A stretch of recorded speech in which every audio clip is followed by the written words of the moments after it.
السلام عليكم ورحمة الله وبركاته. عاو waxaan rabnaa inaan ka hadalno xaqiijinta amniga golaha shacabka ama amniga xarunta baarlamaanka iyo xildhibaanada. Bismillah.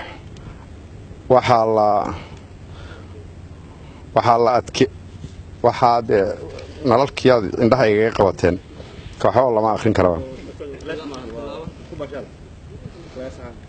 iyadoo la tixraacayo qodobada amniga qaranka waxaa la ogeysiinayaa dhammaan xildhibaanada iyo shacabka Soomaaliyeed in berri la qaban doono shirka golaha shacabka sida uu na soo gaarsiiyay golahu.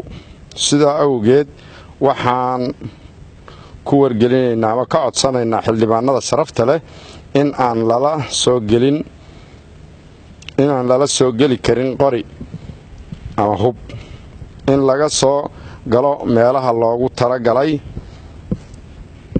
ama irdaha loogu talagalay oo xildhibaanadu ay ka soo galaan in istaafyada la dhigo meelaha loogu talagalay ee ciidanka amnigu ay ugu talagaleen.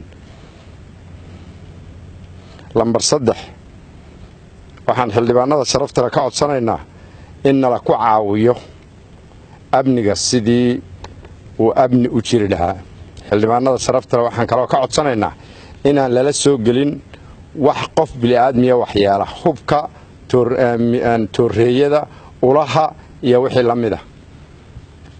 ciidanka booliiska Soomaaliyeed sida amarka uu nagu siiyay taliyaha ciidanka booliisku waxaa la adkeeyay oo aad loo adkeynayaa amniga ayadoo uusan cidnana ku foorin cidnana ku lid ahayn cidnana aan gooni loo beegsanayn ama cidnana aan maaragtaa la lahayn kaasaasa iyo kaasaasa qof walba waxaan ka codsanaynaa xildhibaanada sharafta leh in ay ciidanka booliiska ama ciidamada amniga ay ku gacan siiyaan amniga.